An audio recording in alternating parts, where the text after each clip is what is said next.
साथियों, जय जय भारत, नमो बुद्धाय।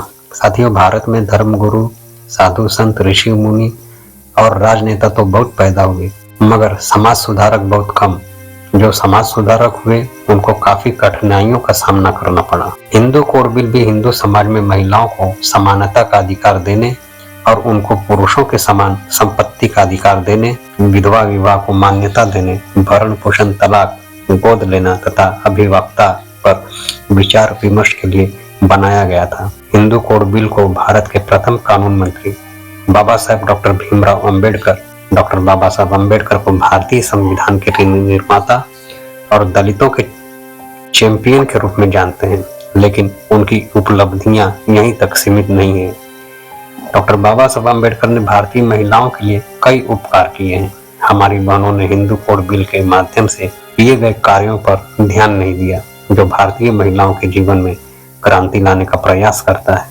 स्वतंत्र भारत के पहले कानून मंत्री के रूप में बाबा साहब ने सभी महिलाओं को इन दमनकारी मानदंडों और परंपराओं से मुक्त करना चाहते थे और यह महसूस करते हुए कि हिंदू कोड बिल को अधिनियमित करना उनका कर्तव्य था।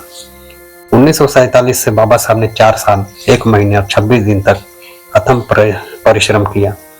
24 फरवरी 1949 को तैयार किया गया और संसद में पेश किया गया। उन्होंने हिंदू कोड बिल के माध्यम से महिलाओं को कानून द्वारा अधिकार दिया।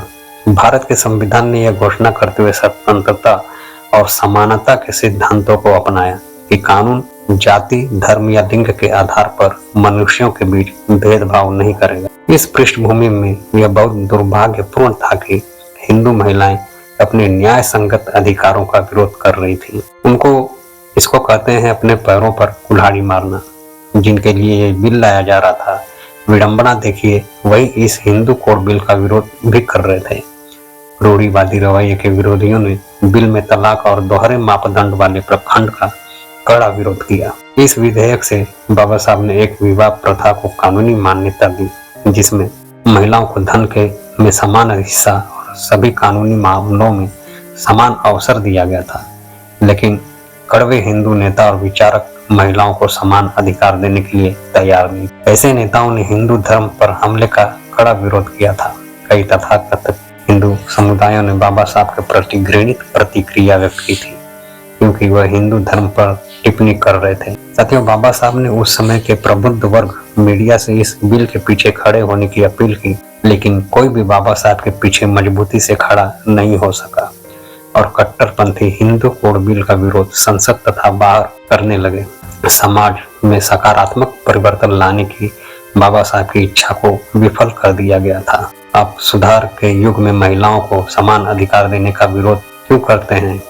बाबा साहब ने 20 सितंबर 1921 को प्रतिक्रियावादी विपक्ष पर हमला किया। बाबा साहब ने हिंदू कोड बिल को पारित कराने के लिए एक अकेले योद्धा की तरह लड़ाई लड़ी। दुर्भाग्य से सत्र के अंत में बिल के केवल 4 वर्गों को मंजूरी दी। अत्यंत दुखी होकर बाबा साहब ने 27 सितंबर 1951 को कानून मंत्री के पद से इस्तीफा दे दिया।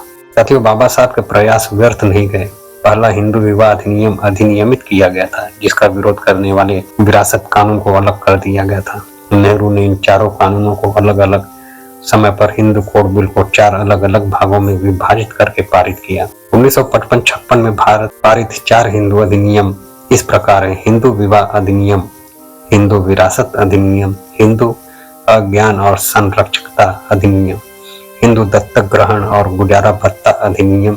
इन कानूनों को पारित होना कानून के इतिहास में एक क्रांतिकारी घटना थी। इन कानूनों ने भारतीय महिलाओं के जीवन को मौलिक रूप से बदलना शुरू कर दिया। ये कानून पुरुषों और महिलाओं की स्थिति में समानता स्थापित करने का प्रयास करते हैं। हिंदू विरोधी संहिता विधेयक समिति ने पूरे भारत में सैकड़ों बैठकें की, जहां बड़े लोगों ने प्रस्तावित कानून की निंदा की। इस आंदोलन के प्रतिभागियों ने खुद को धार्मिक योद्धाओं के रूप में प्रस्तुत किया, जिन्होंने धार्मिक योद्धा लड़े। राष्ट्रीय स्वयंसेवक संघ ने आंदोलन के पीछे अपना वजन बढ़ाया। 11 दिसंबर 1949 आरएसएस ने दिल्ली के रामलीला मैदान में एक जनसभा आयोजित की, जहां एक स्पीकर ने बिल की निंदा की। कुछ ने इसे हिंदू समाज में परमाणु बम भी कहा। आजादी के बाद संसद और संसद के बाहर जितना हिंदू कोड बिल का विरोध हुआ उतना किसी चीज का नहीं हुआ था। साथियों, एक अन्य ने इसकी तुलना औपनिवेशिक राज्य द्वारा शुरू किए गए ड्रैकोनियन रूली अधिनियम से की।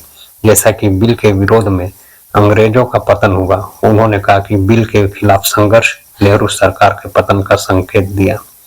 अगले दिन आरएसएस के कार्यकर्ताओं के एक समूह ने हिंदू कोड बिल का विरोध नेहरू और अंबेडकर को निशाना बनाकर किया गया और नेहरू के मुर्दाबाद के नारों के साथ सम्मेलन हॉल में मार्च किया गया। प्रदर्शनकारियों ने प्रधानमंत्री और बाबा साहब की मूर्ति भी आग के हवाले की और फिर शेख अब्दुल्ला की कार पर पत्थर भी फेंके। साथियों, जय भीम, जय भारत।